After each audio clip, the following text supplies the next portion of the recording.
You ready? Ready? 1, 2, 3, 4! What's going on, everybody? This is the Club with the Man 1993 coming at you for my MLB 2016 postseason wrap-up video. This video, as I said at the end of my regular season wrap-up video, I was going to make this after all the awards were announced after the postseason. And today, one of the awards that I was going to talk about got corrected because it was just a Player's Choice Award I saw, but it actually did turn out to being an actual award. But there was one of them that I didn't hear about, so I'm assuming it really isn't an award after all. I thought it was, but it isn't, so I'm not going to count that, and that's the Breakout Player of the Year. But anyways, I'm going to just go through the postseason, talk about what happened during the postseason, share my predictions from the beginning of the year and middle and the end of the year, see how it all worked out. And also, well, first we're going to actually do the awards also, to share those awards. All with the exception of the Breakout Star of the Year. I'm not going to do that one because apparently it isn't an award, and I thought it was, but it's not. But yeah, let's get started. So, for the American League MVP, in the preseason, I thought it was going to be Carlos Correa. At the All-Star break, I thought it was going to be Manny Machado. At the end of the regular season, I really thought it was going to be Mookie Betts. I thought, who else was there a better hitter than Mookie Betts? He had it all pretty much there with him. The average, the power numbers, the RBIs. He just had an unbelievable year. Probably a breakout year. He probably could have been the Breakout Star of the Year if that award did really exist, which I'm not. I think it might be just a Player's Choice Award. I don't know. But I didn't get it right. To a surprise, I mean, not completely surprised, because I think this guy is a great player. But Mike Trout got it. And I'm trying to think, Mike Trout did think he hit about 300. I know he had like 29 homers, drove in 100 RBIs, which I think are just a tad bit down for him. Because I think the year before he hit like 40 homers and 100 RBIs, I think it was. So it's like around the usual numbers he has, maybe not quite as high in the power department, maybe. It's just, I didn't think really he had that much of a chance since the Angels weren't much of a team this year. So, I mean, I'll take it. I'm a little surprised, though, that Mike Trout got it. I really thought it was going to be Mookie Betts, though. The Red Sox got to the postseason. He probably had one of the best seasons out of anybody I could think of. Like I said, he hit over 300, I believe. He had 30-some homers, 100-some RBIs. He was just a solid player, and I really thought for a playoff team like his, I thought he was going to easily get the MVP award.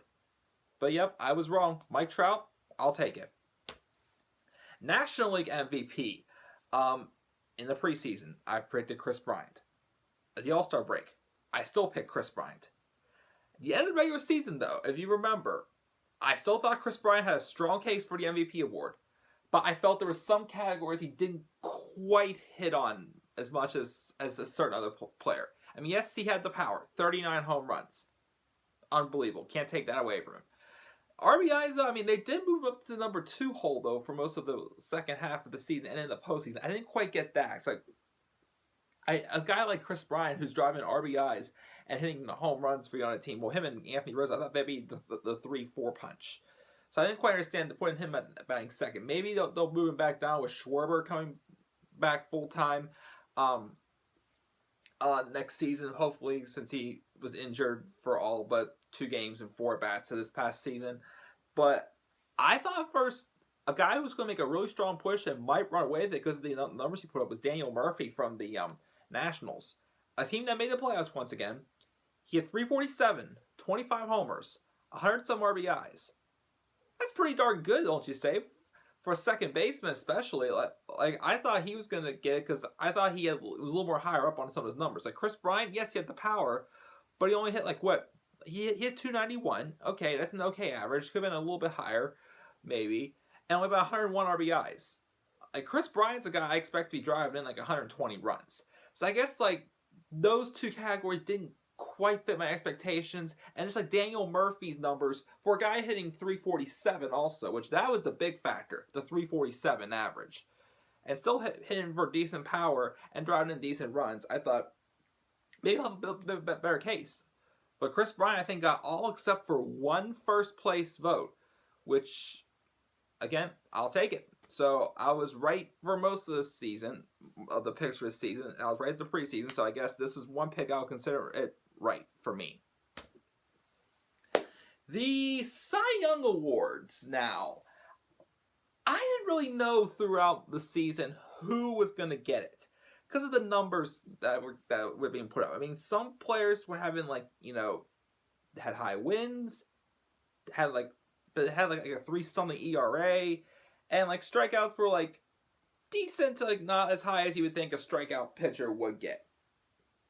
There were some players that were just, I just didn't know what to pick. Like Kyle Hendricks had the lowest ERA, but he still got like 170, 180 some strikeouts, I think it was. I can't remember exactly. And he still got a high amount of wins. I thought, okay, maybe, but it's like he pitched like a really dominant number 3 starter, maybe, if you want to put it that way. The strikeout total didn't quite make me feel like an ace for him. And same for the American League. The same thing. I was all over the place my predictions this year for that. The preseason, I thought it was going to be Dallas Keuchel of the Astros. Had a down year. Chris Sale got off to a great start at the All-Star break. I thought it was going to be him. And then the second half, though, he fell off, and he was having some issues behind the scenes also, I remember. So it wasn't him. At the end of the season, I didn't know who to pick. Again, everybody's numbers were all over the place. So I just went with the man who had the most wins in the majors with 22, and that's Rick Porcello. And he got it. I mean, not exactly who... I don't quite think he's a true Cy Young Award winner. I mean, I think he had good numbers. Don't get me wrong. He had a great year. I like Rick Porcello. I just didn't quite think it was... If somebody else had like better numbers than him, I thought that he probably might not have won it. I mean, he had the wins, but like ERA, I think was like somewhere in like the low 3s. Strikeouts, I think were not really in the 200s. I don't think it's like those are like numbers I look for. Guys with like a 2-something ERA, high strikeouts, at least like the upper teen to early 20 wins. And like Rick Porcello had some of those qualities, but didn't quite. But again, I'll take it. For the National League, I'm surprised I never picked the guy who actually won it in the end. But here's who I picked for National League Cy Young Awards throughout my videos this season. I had picked Matt Harvey to win it in the preseason. Didn't happen. Terrible year, injuries. I hope Matt Harvey bounces back because he is an unbelievable talent. At the All-Star break, I thought of Steven Strasburg. I thought maybe he had a chance. I don't know. He was undefeated, I believe, 12-0. I thought maybe he's finally living up to the expectations. I mean, the only really good year Strasburg really had was his first full year in the majors. But then his rookie year. But then they limited him to how many innings that season. Or was it the year, I can't remember. Was it the year after the Tommy John surgery? I'm trying to remember that when they I think it was the year after they limited him, and he pitched like 100, almost 160 innings, and he still had like 220 some strikeouts. And then it's like after that, it's like he hasn't quite lived up to being the ace that I thought he'd be for the Nationals. So I thought he would have a chance. Fell off a little bit though in the second half.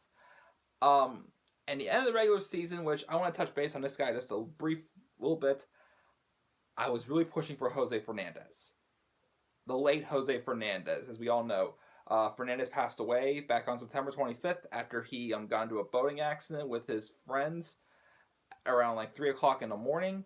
I already made my little tribute video, so I'm not going to go into too much details, but the latest updates I've heard since then is that Fernandez was upset with his girlfriend. I heard he got into a fight with her about something. I don't know what it was. It was days after he announced that he was going to be a father. I know he tried to get Marcell Ozuna to go with him, and then a couple friends of his friends were telling them don't go out, it's too dark and such. They picked their friend up at a bar around 2 o'clock. An hour later, were found dead by the Jedi or Jetty, whatever heck the boat crashed into. And at first, there were no reports of alcohol or drugs, but then the intoxication tests came back saying that there was in fact alcohol and cocaine inside of Jose Fernandez's body. So unfortunately, that's what happened. But you can't take away from just the guy Jose Fernandez was, the talent he was, the numbers he had, like almost pretty much, with the exception maybe like a couple more wins, maybe 16-8, 253 strikeouts, and a 2.80 ERA. That's a Cy Young Award winner in my opinion. I'll take that. Like I could have been a little bit higher wins, but I think that was good numbers.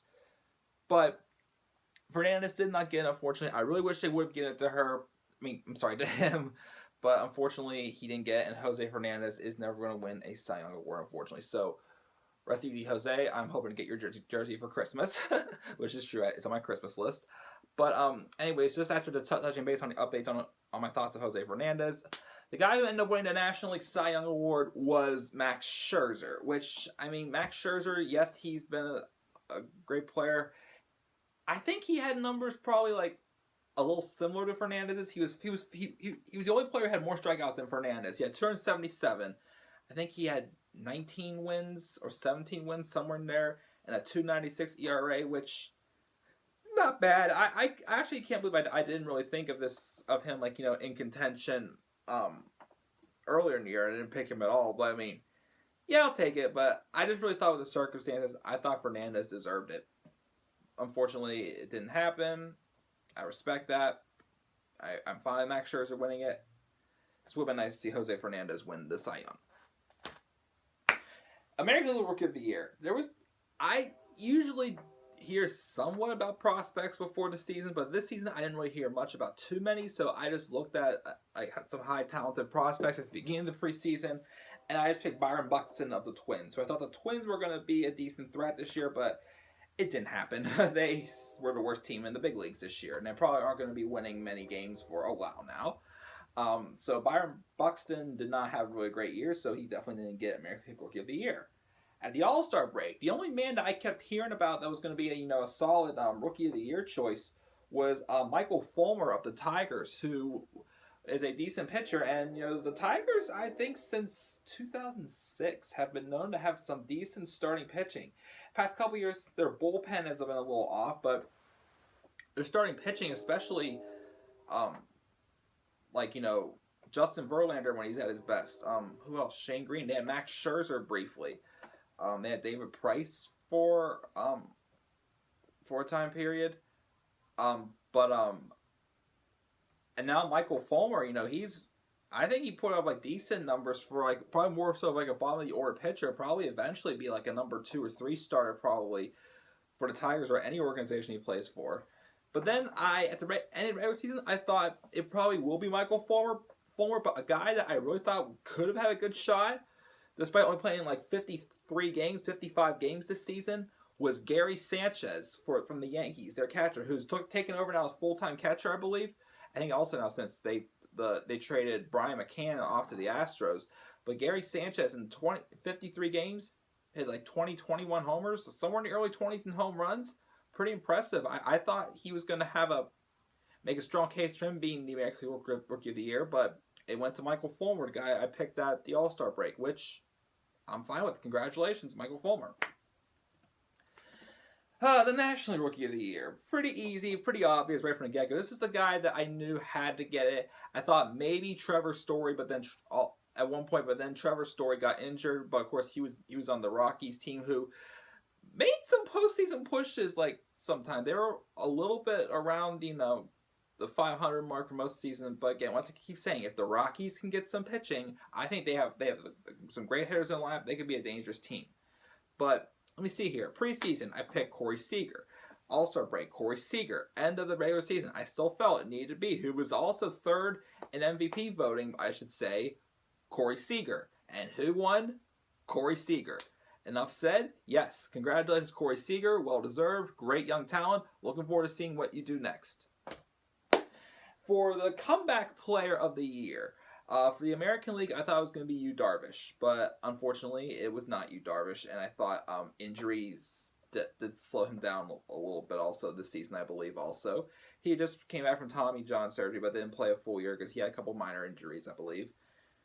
But the All-Star break, I thought it was going to be the home run leader in Mark Trumbo, who hadn't really had that great of a year since he left the Angels. He had been hampered by injuries with the Diamondbacks, went to the Mariners, started getting a stroke back, went to the Orioles this year, a team that had a lot of great power hitters, probably hit the most homers in the league, I believe. And then I thought it was going to be the same end regular season, Mark Trumbo. And I think at first I was going to be putting him down here as the winner because I thought I was going to count the Players' Choice Awards for Comeback Player of the Year. I thought that was them saying Mark Trumbo won the Comeback Player of the Year award. But unfortunately today, it was revealed for real who the real one was. And it was the Cy Young Award winner, Rick Porcello. I wouldn't really throw him in the comeback player stage. I mean, he has had decent years. It's just one of those. He's when I felt he took the next step up, I believe.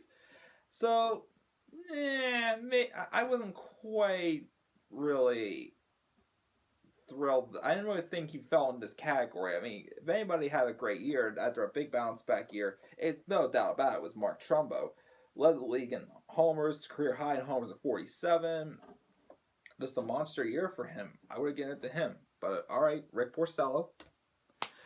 Again, for the National League. I didn't really know who to pick, though, for the National League. I mean, my end of the regular season pick, I mean, I could have gone with this person, probably, because he had a lot of injury seasons previously. But, at the preseason, I thought it was going to be Hunter Pence. But Hunter Pence had, again, nagging injuries this season. Didn't really put up the best numbers he probably could. At the All-Star break, I picked again the late Jose Fernandez, but I didn't really know if Jose Fernandez really did fit underneath the status of comeback player of the year, maybe a breakout star of the year, maybe the National League breakout star of the year. I didn't really know who to pick for that either, or even Addison Russell probably for breakout star of the year for the National League. That was a real award, but not Jose Fernandez. At the end of the regular season, I thought. I mean, I don't really like this guy, but why not Joey Votto? He was back in the 300s. He was among the league leaders in hitting. Probably around where the power numbers he would probably average for his career. Why not Joey Votto? And in the end, they gave it to Anthony Rendon, and I'm like, I just haven't seen the Anthony Rendon I saw from a couple years ago. I don't think he's as dangerous a player. I think he's more of like an average bottom of the order hitter now, well, just from this season.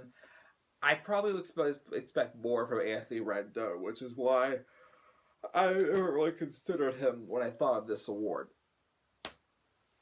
For the American League Manager of the Year, I thought beginning of the year at preseason it was going to be AJ Hinch. I thought this was going to be a year for the Astros, kind of like how 2015 was when the Cubs arrived. I thought the Astros were going to have a great year this year. Unfortunately, they got off to a slow start, which they almost made the playoffs, but didn't quite make it, though. But the slow start probably was the biggest reason why they didn't get to the playoffs. At the All-Star break, I thought it was going to be Jeff Bannister from the Rangers. But then I thought, he doesn't really have that much to...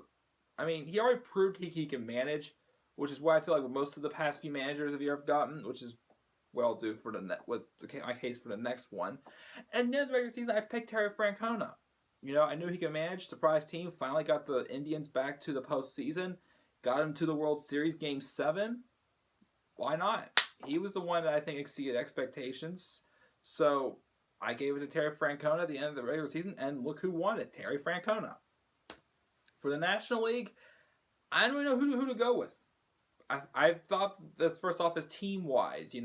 That's why I picked Joe Madden. But then it's like, someone's going to have to be a little bit of a surprise, I thought. And I thought just Joe Madden already proved he can get the Cubs to the playoffs and such. He got to the World Series, but it's like, it was kind of expected. We expected the Cubs to be the best team in the league this year. The All-Star break, I didn't really know who to think it was going to be Joe Madden, because again, same reasons. I thought it was going to be Don Mattingly. I picked him because the Marlins were having a pretty good season. I mean, they fell off, they came up a little short at the end of the playoffs, came up a little short of a winning record, but definitely seemed like a good young talented team. I mean, they lost Jose Fernandez now through death. I think they're replacing him now with Edinson Volquez. So I mean, I don't think he's going to be Jose Fernandez talent, but at least a decent pitcher to have in their rotation. And yeah, I thought Don Mattingly was the one that was taking a team to the next level the most. But then at the end of the regular season, I thought the Dodgers have always been a team that to me that's like they're in it, but they haven't gone to the World Series. They've been a team that's been due to win the World Series, I felt, for like 10 to 15 years now. And they haven't. So I didn't really think of it at first. I thought, well, Dave Roberts had his first year managing, and he got the Dodgers to the playoffs, and even got them to the National League Championship Series. well, this is before, of course, that, but I thought, I think I was picking the Dodgers get to the National Championship Series at that point also. So I thought, if he can do that, give it to Dave Roberts. And you know what? He got it. First year manager, proved he can manage, which is, a big thing that they look for in manager of the year. Most of the awards, they're the guys that like, take their team to the next level, pretty much. And that's why I picked Dave Roberts. Now, let's get to the playoffs now. So, for the American League wildcard game in the preseason, I thought it was going to be the Rangers and Red Sox. All-Star break, I thought it was going to be the Red Sox and Astros in the wildcard game. At the end of the regular season, it ended up being the Orioles and the Blue Jays, so I can't really say what I predicted who it was going to be in the end of the regular season because it's who it was. So I did pick the Blue Jays. What a fun game this game was. Had a lot of back and forth, a couple homers, and good homers from both teams in this game. Of course, the best moment, though, tonight was the walk-off 3-run homer by Double E, Edwin Encarnacion. Just a nice, majestic shot. Just, the energies to start off the playoffs. Because, as you probably know, I had a big rant about the Pirates. That's my hometown team. I just wanted to wash out that bad taste I had from, being on the Pirate band. Well, I should say on the bandwagon because I've been a Pirate, watching the Pirates since 2004, 2005. I can't remember exactly. But it's I just tried to focus on, just the whole game as a whole. I picked the team to win, which I picked the Cubs, which we'll get to there in the end. And I'm just enjoy the playoffs, invest in it a little bit more, and that's what I did. And watching this game was a lot of fun. That got me started, got me energized. Yes, postseason time, baseball, October, yeah. And of course that homer by Double E, I'm yeah. It's a very exciting game, and I got it right. The Blue Jays won. For the National League wildcard game, as preseason, I picked it was going to be the Mets and Diamondbacks, which the Diamondbacks thought were going to be that surprise team taking that big step this year. Unfortunately, it did not happen.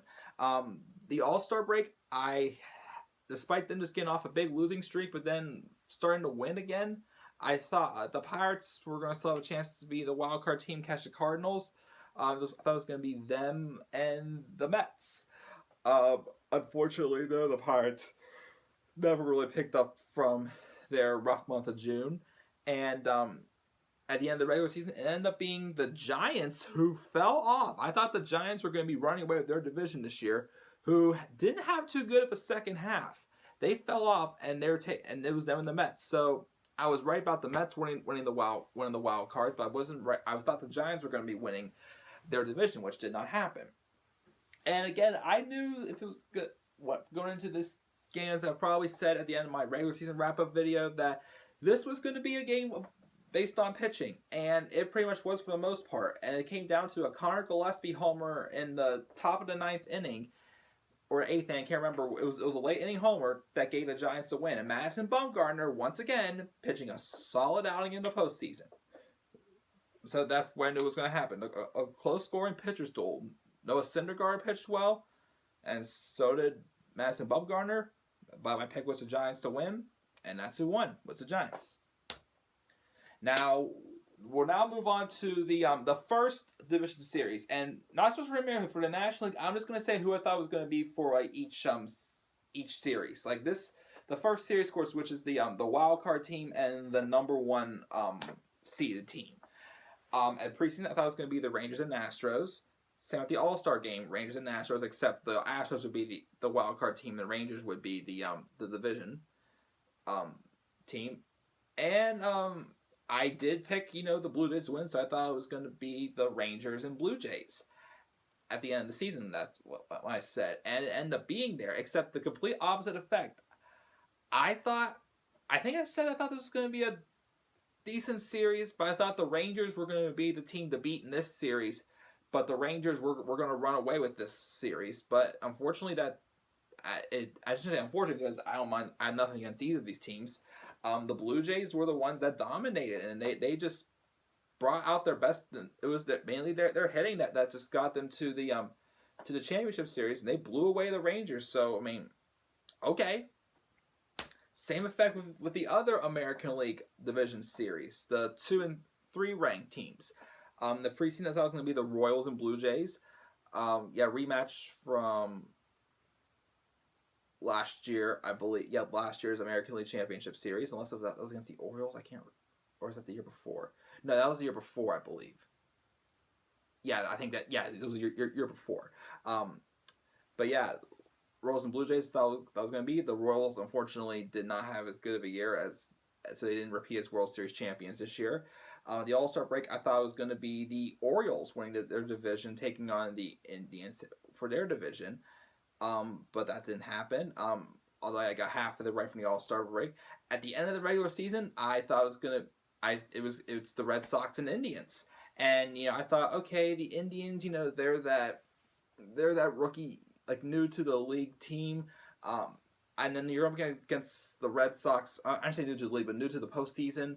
You're up against the Red Sox, who I'm sure plenty of those players have had postseason experience, and you can have David Ortiz there, who is, this was his final season of his career. I thought, I think the Red Sox can easily blow them away.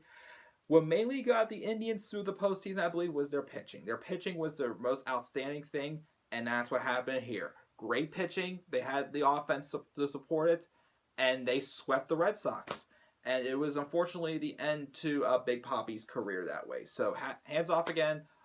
Hopefully a first-time ballot Hall of Famer for David Ortiz. Great career, Big Poppy. Enjoy your retirement.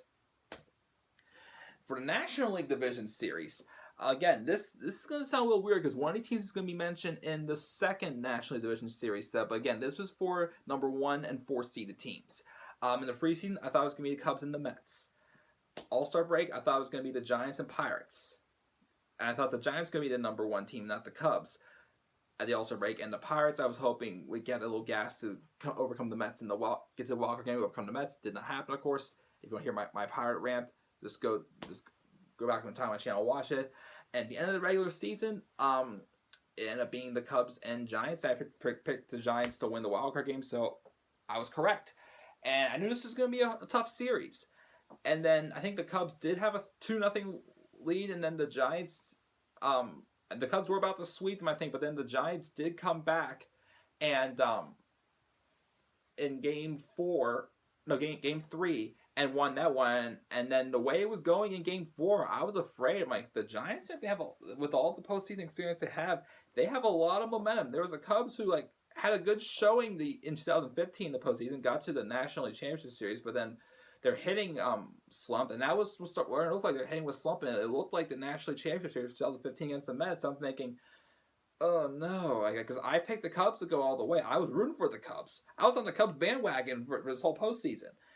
And but then they had a nice, can't remember who got the go-ahead base hit, but a nice comeback in the 9th inning to win Game 4 and advance to the National League Championship Series. So an exciting series, 3-1, exactly how I think I predicted.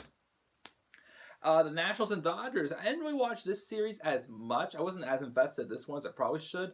But anyways, before I get there, preseason, I thought this was going to be the Nationals and the Giants in the 2 and 3 seeded game.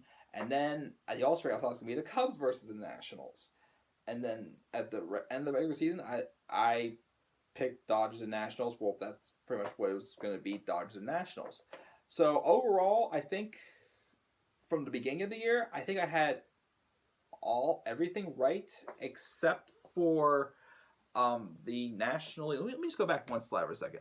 Yeah, I had almost all the teams who made the playoffs correct and get into the division series at the beginning correct, with the exception of the Mets not getting past the wild card game in the end.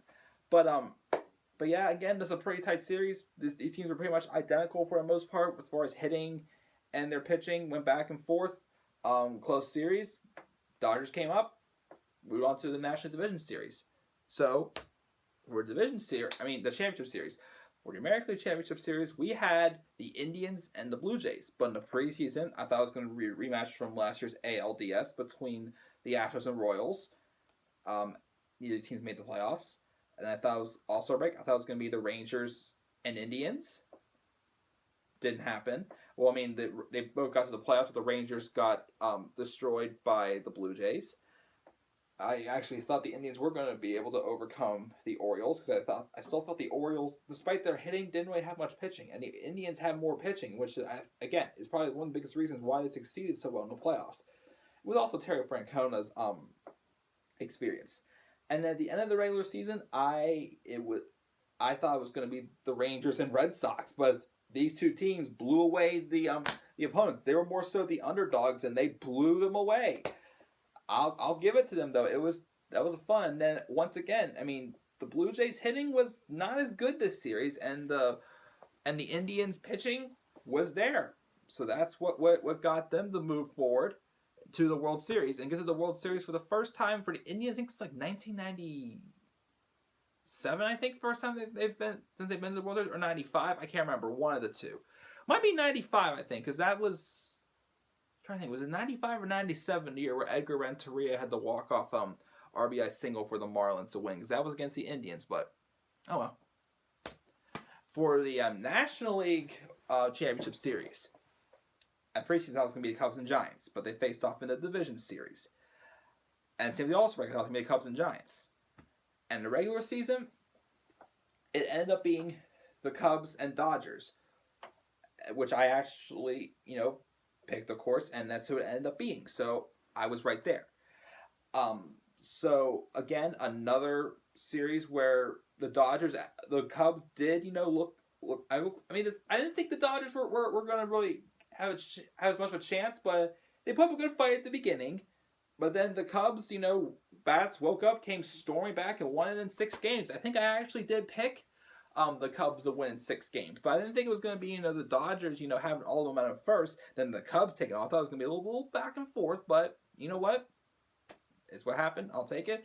And then I didn't make any predictions for this, but the championship series co-MVPs were Javier Baez and John Lester. And I think for the American League Championship Series MVPs, I think it was Corey Kluber, I believe. I'm not sure, but that's who got it. Now the World Series. It was between the Cubs and the Indians.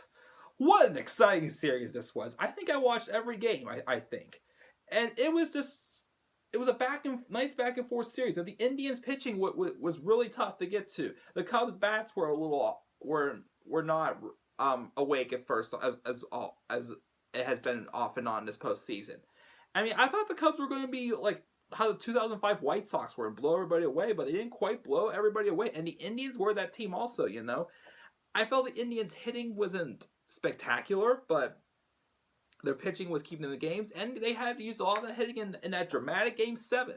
So you remember, the Cubs were up like 6-1 or 6-2 at one point, or something like that. The Indians came back and tied it in the 8th inning on a Rajai Davis 2-run homer. Before I get deep into that, at preseason I thought it was going to be the Cubs and Astros. All-Star break I thought it was going to be the Giants and Rangers. And the end of the regular season I thought it was going to be the Cubs and Red Sox. But, so I was right 2 out of 3 about the Cubs winning the World Series. The All-Star break, I had a little bit of my doubts because, the Cubs were starting to slow down a little bit, and the Giants were the hot team then, but then it just flip-flopped. The Cubs got hot again, the Giants didn't really have too good of a second half. But anyways, getting back here as I keep going off on this subject, but it was a rain delay in the 9th inning. Well, after the 9th inning, going to the 10th inning, it was going to go to extra innings, and it's like, it can't get any crazier than this. I don't know what was more nuts. This or the presidential election this year. I don't know what was more nuts. But then I guess, it was a good thing for the Cubs to have that break. They had, I think it was Jason Hayward, the team had a good team meeting, and they came out of there, and Ben Zobrist got the go-ahead hit, and then Montero drove an insurance run to make it 8-6, and then in the 9th inning, they got the first 2 outs. Carl Edwards Jr. got the first 2 outs, but then they gave up a little bit. Got some runners on base, and they got 1 run, so it's 8-7. They bring in Mike Montgomery, who gets a ground out the third base to win the World Series the first time. And I think I saw it was like 39,465 days, somewhere around there, for the first time in that long. That's how many days it had been since the Cubs have won the World Series back in 1908. Your Chicago Cubs won the World Series, which I picked once again 2 out of 3 times. At the All-Star break, I thought it was going to be Johnny Cueto winning the World Series MVP, but for preseason and the regular season, when I picked the Cubs be winning it, I thought Anthony Rizzo was going to be, but I didn't really know afterwards who's going to win the MVP, because this is wasn't anybody who really stood out to me on the Cubs. If it was the Indians, it probably would have been either Andrew Miller or Corey Kluber if the Indians would have won the World Series, but they gave it to the man who had the big hit that gave the Cubs the lead. I mean, technically, the run Miguel Montero drove in was the run that, kept them in the lead to save the game. But the guy who gave them the lead, who has all the postseason experience, which I'm fine with him winning the World Series MVP, is Ben Zobrist. So congratulations. The Chicago Cubs had won the 2016 World Series back at the beginning of November. Yes, I can't remember the exact date, but yes. Exciting Game 7, an exciting series. So glad I tuned into this postseason. So, that is it for my 2016 baseball videos. Unless if I do something on, like, free agency, which I'm not really sure if I'm really going to do. But that's it for, my season, my predictions and review videos for this year. I'm going to try to do them again next year, starting in spring training. Definitely a fun year for 2016 Major League Baseball, in my opinion. I mean, as a Pirate fan, disappointed, but a lot of fun things happened. A lot of new talent arose. Some people retired or fell off. Teams didn't have as good of a year. Of course, the biggest tragedy, was the loss of Jose Fernandez. But overall, I think I really enjoyed this postseason. It really washed out the bad taste I had from being a Pirates fan. I didn't let that, ruin my whole season for me being just an all-around baseball fan. So, I invested in the Cubs for the World Series. They won. I had a great time watching it. If I still have the video, which I posted it on my other social media accounts, but I'm not going to be able to rip it off or anything. But see how excited I was? It was a great year for Major League Baseball. Unfortunately, it ended a little bit sadly, though, again, with the death of Jose Fernandez. So, once again, rest easy, Jose. Which I'm sure we're all ready to be moving on to the Jose Fernandez post stages. Yes, it's definitely hurt us fans quite a bit, but I'm sure he wants us to move on. So life goes on. You gotta keep going. So as always, please subscribe to my channel, like this video, leave any comments of anything you have to say. Of course, if you have anything you'd like for me to discuss, whether it's baseball, wrestling, or anything, just leave your comments down in the comments section. Stay tuned tomorrow. I'm probably going to do my WWE SmackDown Top 10 Topics edition for December for TLC coming up this Sunday. I am getting closer to being prepared to doing my Spear of Destiny Let's Play. Just keep an eye out for that. Check out my 2 new WWE predicted match cards for TLC and Roadblock End of the Line, which I'll be there in person. This is being hosted right here in my hometown of Pittsburgh, PA. And as always, subscribe to my channel, my professional channel, and my friend Daniel Guys' channel as well. And with that, guys, I will see you all later.